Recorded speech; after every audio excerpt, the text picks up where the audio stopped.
November 24th, 1971. Thanksgiving Eve. A man in his mid-40s wearing a business suit and black tie walks onto Northwest Orient Flight 305 from Portland to Seattle. Nothing unusual about him, just another businessman heading home for the holiday. He takes seat 18C, orders a bourbon and soda, and lights up a cigarette. The flight attendant, Florence Schaffner, serves him his drink. Normal Wednesday afternoon, right?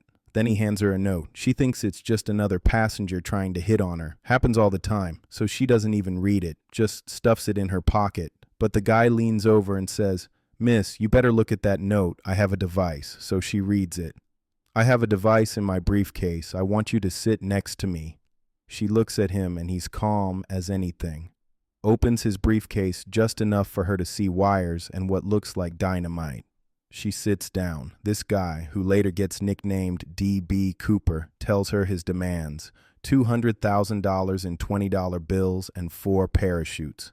The flight attendant relays this to the captain, and you know what the airline does? They pay him like they actually negotiate with this guy. Northwest Orient agrees to his terms. The plane lands at Seattle-Tacoma International Airport, and Cooper releases all 36 passengers. Just lets them go. No violence, no drama, the most polite criminal in history. But he's not done. He keeps the crew of 6 and tells them to take off again. He wants to fly to Mexico City, but here's the weird part. He gives them very specific flight instructions. Keep the altitude under 10,000 feet, speed at 200 miles per hour maximum, and configure the flaps at 15 degrees. This isn't some random guy.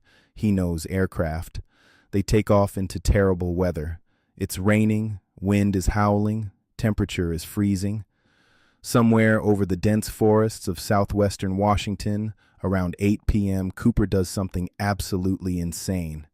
He goes to the back of the plane, lowers the aft stairs, that's like a built-in staircase that extends from the rear of the aircraft, ties the money bag to his body, and jumps into the storm in a business suit in November in Washington State. The crew doesn't even realize he's gone until they land and find the stairs still deployed and Cooper nowhere to be found. The FBI launches one of the longest-running investigations in their history. They interview hundreds of suspects, follow thousands of leads, search the wilderness for years. In 1980, an 8-year-old boy finds $5,800 in deteriorating $20 bills along the Columbia River. Serial numbers match Cooper's ransom money. That's it. That's all they ever found. Was he an experienced paratrooper, a Boeing employee? Did he survive the jump or die on impact? Nobody knows. The FBI officially closed the case in 2016 after 45 years. D.B. Cooper pulled off the only unsolved commercial aircraft hijacking in American history and then just disappeared. The guy became a folk hero.